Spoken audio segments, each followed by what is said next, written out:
వక్రతుండ మహాకాయ కోటి సూర్య సమప్రభా నిర్విఘ్నం కురు మే దేవ సర్వకార్యేషు సర్వదా.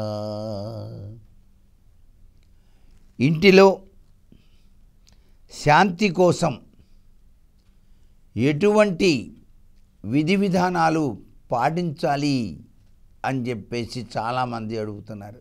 శాంతి లేనిదే సౌఖ్యం అనేటువంటిది లేనే లేదు కదా. ఇంటిలో శాంతి కలగాలంటే సద్భావనా తత్వాన్ని అలవరుచుకోవాలి.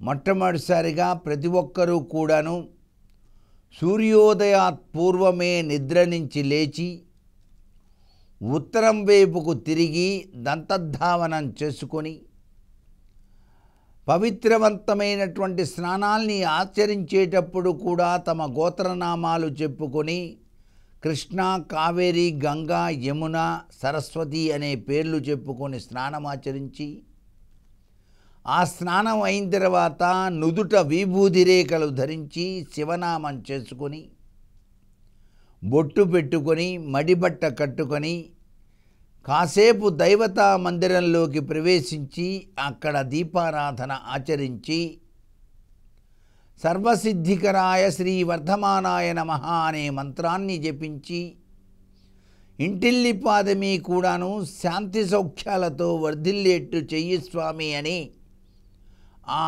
సర్వాంతర్యామిని గనక ధ్యానం చేసినట్లయితే తప్పనిసరిగా గృహంలో శాంతియుత వాతావరణం వస్తుంది.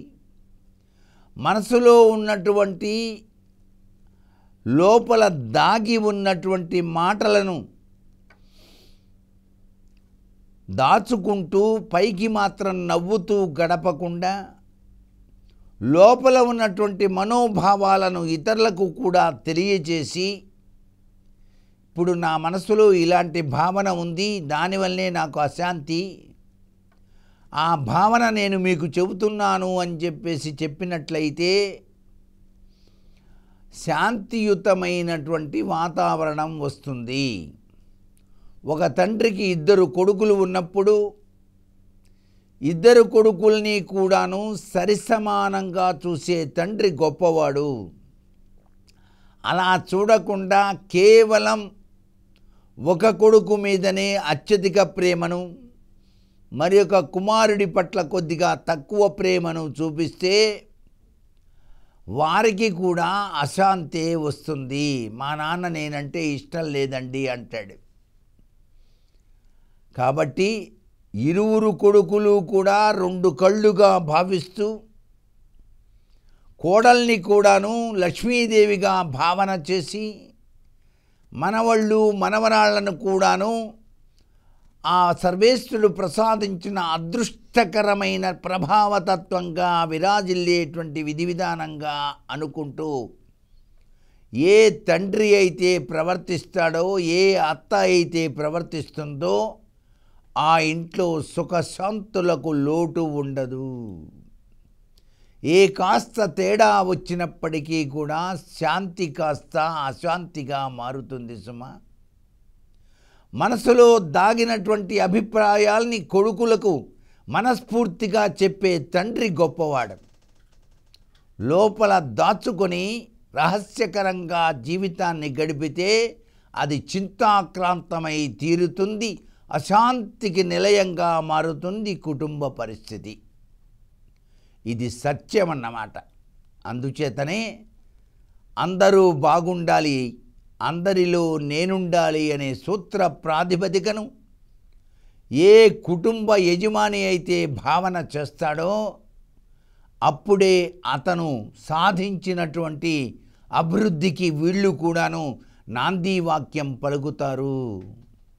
విశిష్టవంతమైనటువంటి అభివృద్ధి కలగటానికి ఆస్కారం ఉంటుంది. అందరూ ఆనందంగా హాయిగా బాధ్యతాయుతంగా ప్రవర్తించడానికి ఆస్కారం ఎంతగానో ఉంటుంది సుమా. శాంతియుతమైన వాతావరణం రావడానికి ఇంట్లో మనం ఉదయాన్నే పరిశుభ్రం చేసుకోవాలి. ఇళ్ళంతా కూడాను ఏ 12ంటికో ఇళ్ళు ఊడిస్తే కుదరదు.